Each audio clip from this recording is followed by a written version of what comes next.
ما أبيش داعي للفتن الحقارات، ما بدنا حد يسمعنا، ولا بدنا حتى ننزل فيديوهات ولا رسائل ولا تسجيلات ولا.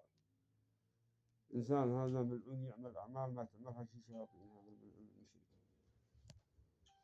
وأقسم بالله الذي أنزل المطر من السماء، ما خلق السبع السماوات وخلق الدنيا والآخرة وخلق الجنة وخلق النار، من أنزل المطر من السماء وخلق السماوات والأرض. إنه إنسان مشرك عياط نصاب حقير يعمل أعمال ما تعملها لا سحرة وشياطين. وأنا همي الحقيقة بس كذا. هو جاي لو قلت لهم كامل ما بيكفون شي في الدنيا وفي الآخرة. فكل يوم يرفس، كل يوم فيلم، كل يوم حقارة، كل يوم وساخة، وبعدين قلب ومزور كبير وحقير وغدار ونصاب ويشتغل. وداني ما بدنا حد يسمعنا، لكن لا يا أما يحارش ويظل يمشي مخططات في الإنسان جبان.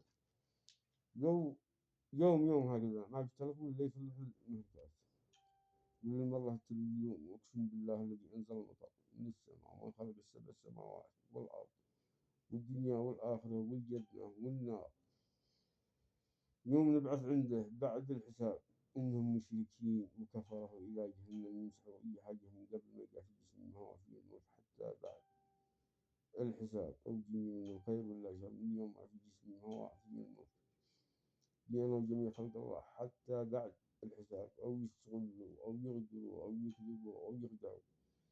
من المرة المليار بيت أبو الشيخ عبد الله محمد حمد عبد النبي سالم العزاني، بيت أبو الشيخ عبد الله محمد حمد عبد النبي سالم العزاني، أوراق أبو الشيخ عبد الله محمد حمد عبد النبي سالم العزاني.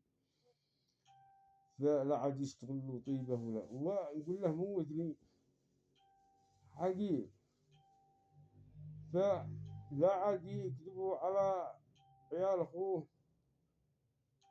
السايق المشرك أحمد محمد العزاني، ولا يعجزوا فتن. عون معدنا أصيب من الأرض للسماء جيبه من كبر خلق من عندي يلمع. يا أخي إيش من حجارة، إيش من القبر غيره ما فيش. لا عاد يصلح الخط رجعه مع العمال مع الأخوان مع تشويه سمعه. تحياتي.